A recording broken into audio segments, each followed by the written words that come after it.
What's up, YouTube? This is Tess, and welcome back to another video. No, really dreadful. And I'm saying that to be kind because you will never, ever, ever have a career in singing.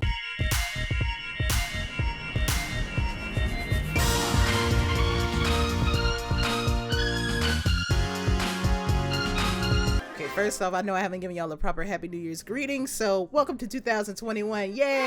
Happy New Year's! Yay! And a new year means what? It means a new year for new games. And one of these games, which is lined up to release within 3 months of this recording, is Capcom's Monster Hunter Rise. Piggybacking off the major success that was Monster Hunter World, Capcom said, you know what? Let's strike while the nitro shroom is hot. Thus, they decided to push forward with not one, but 2 Monster Hunter games within 1 year. Monster Hunter Stories 2 is supposed to be coming out around the middle of this year, so it's been kept under wraps lately, but that's no surprise considering the first of the 2 siblings slated to come out very early into the year is Monster Hunter Rise. The demo footage provided, by the way, is actual footage captured by my Twitch stream, which, quick shameless plug, twitch.tv/Test5th, streams every Friday through Monday, wink wink honk honk, and will be used in conjunction with my overall impression of the game, which means everything that I'm talking about in the demo I have actually witnessed with my own eyes literally yesterday, and it will be used to support everything that I'm saying. Now, first thing that blew me away is the opening title card alone with the young hunter lady or handler or whoever she's supposed to be singing. It really took me by surprise, mainly because it was such a different vibe from Monster Hunter World that opens with an ethereal flute solo to kind of emphasize that this is a new terrain, a new environment, so to say, for many people unfamiliar to the Monster Hunter series. However, with Rise, it's the calm vocals that aims to welcome returning players, kind of like a, oh hey queen, I remember you getting carded by Kieran in the Coral Highlands. You couldn't resist playing another Monster Hunter game. Welcome back. And with the way that the camera angle is positioned and it looks like you're walking into this woman singing, it feels like a welcoming home of some sorts to welcome new players who got their experience of Monster Hunter through Monster Hunter World and pretty much inviting them to partake in what this more authentic version of Monster Hunter is. And before anybody goes, oh my god, what do you mean by authentic? Like, that's pretty disrespectful and rude. I'm not saying that Monster Hunter World isn't authentic whatsoever. What I'm saying is that my friends who have played Monster Hunter like since its creation or have just played it before Monster Hunter World, they have all unifiedly told me when I was first stepping into Monster Hunter World, they were like, hey, this is entirely different from what an actual Monster Hunter game is. The Monster Hunter World, this is more friendlier, this is more hand-holding. It's not necessarily easier, but it's definitely more, how do you say, it makes things more convenient than normal. So this game right here, Rise, serves to go back to that back to say, this is what you missed out on for the past 17 years. Now, let's get into the meat and bones of why you're really here, gamer. Oh, I know you well. From what I noticed, the gameplay of Rise is drastically better than Generations Ultimate, which shouldn't serve as a surprise considering that Gen U is a DS port. Rise is Capcom's proper Monster Hunter entry for the Nintendo Switch, and I have to say it's definitely off to a great start. The game heavily emphasizes vertical traveling as you can climb hillsides to gather materials, and if you're in a rush to chase up to the Mizutsune, you can opt to run up the hill instead. Within the environment, the notorious hunt disruptive small monsters are present, and in special cases, fight alongside large monsters occasionally. You gotta love ending family time. There are times where there is an additional monster roaming around the terrain in a different area, and this seems to be borrowed from the beloved MHW, as it's sometimes a nice sight to see multiple monsters interacting with each other. Whether it's to be nosy and see why it's shrieking all over the place, or to, well, join and throw in the hands. Although the 2 demo quests focus on the great Ichigo, and Mizutsune, you can find 2 other monsters within both quests, Azoros and the Sky Queen Rathian. Adding these monsters was a great way of letting the player base who were used to MHW to get a taste of what monsters within the series really are, with Azoros borrowing a few moves from his fellow beast monster Rajang, and Mizutsune being a part of a special group of monsters who can actually provide buffs with his abilities. Those whose entries into the series started with World will be given a formal introduction to the vastness and lore building that Monster Hunter has culminated within the past 15 years.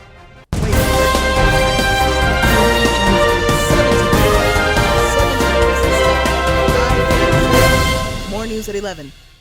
Now, the combat in this game is phenomenal and does relatively keep the same combos from Monster Hunter World in this game, as I was still able to perform my insect wave combos. Just ignore the de-rusting I had to do within the first 10 minutes. But what enhances the combat the most is the wire bug. The wire bug is Rise's alternative to World's Clutch Claw. Despite how fun the Clutch Claw is in grappling onto monsters and flicking them into a wall, it's clear within Rise the developers wanted to add some difficulty by removing such a mechanic to be exploited and to instead encourage players to use it more strategically, which means adding a mandatory supply of only 2 wire bugs and implementing a cooldown time after a wire bug is used. You do have the opportunity to collect wire bugs within the wild that have a 1-use only duration. Less forgiving it seems, but that isn't necessarily a bad thing. Rather, it seems like Rise seeks to challenge players. As far as the weapons, yes, all 14 weapons are available to play with and they still play more or less the same. However, when I played Gen U, it felt like the combat in that game was more quicker and to the point. Whereas in Rise, it borrows World's, well, I've coined it heroic animations. Meaning the animations are a bit more livelier and a bit more delayed for the sake of dramaticism, which isn't a terrible thing. It could have been way worse. They could have kept Gen U's, "Look at me, I drink a potion, yippee!" taunt, which to this day, I still don't understand why it's a thing. But these slightly dramatic animations does make you realize that you have to make better decisions as far as positioning and when to attack.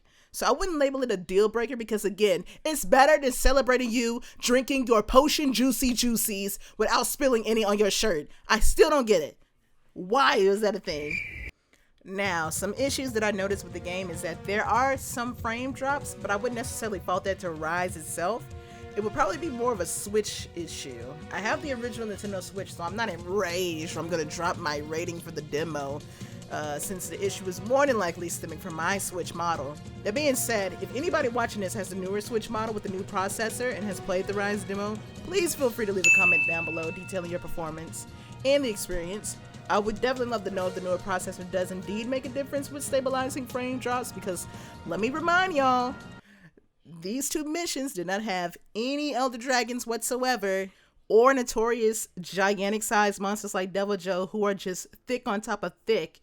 Because I'm not gonna lie, when I was fighting Mizutsune, I was getting frame drops even with her, and she's not even what I would necessarily call a giant monster. No interactive environments like a volcano or possible cutscenes that are kind of graphic heavy, so please let me know. Other than that, the frame rate aside, definitely enjoyed the combat. It was much fun. It did feel like this is like Monster Hunter World's little cousin who is adored regardless and could light the house on fire and still get away with it because they're so cute. Aww. Now, as far as Rise's online system is a much better improvement from Generations Ultimate, as it seems like they're going more towards Monster Hunter World's way of operating online. I'm definitely glad about it, considering that Generation Ultimate's online wasn't that terrible, but it was very kind of user friendly when it came to setting up a lobby and can be confusing for newcomers to the series. So I'm glad that they're instead sticking to the format of World, where it's much more simplistic, much more easier to read, much more easier to navigate, and I think that's a much major improvement that they could have done. As far as the environment and music, Rise is heavily inspired by ancient Japan or feudal Japan. I don't know how accurate I am as far as with the history or whatever, but just know that it is heavily Japanese themed, which doesn't surprise me, as like I said earlier, this Monster Hunter game seems to aim to go back to its roots in order to bring in those Monster Hunter World enthusiasts and new players in general. It's an impressive looking game to the point where you might sometimes find yourself surprised that you are playing it on a Switch. And the music is just absolutely gorgeous. Okay, say it with me.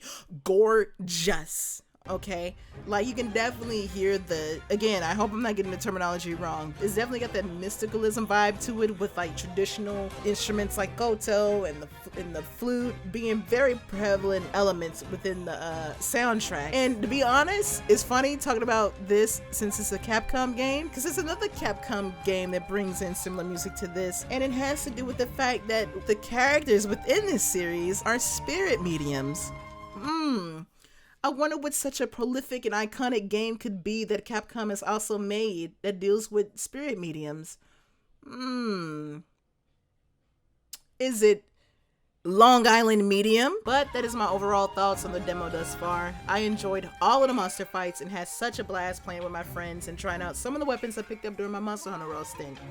If you enjoyed this video, please make sure to subscribe and leave a thumbs up. I would really appreciate it.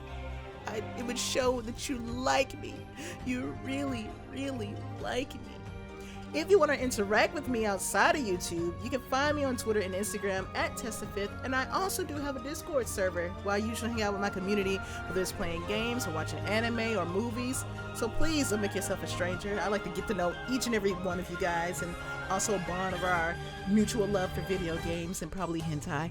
That being said, enjoy the rest of your day. See you next time.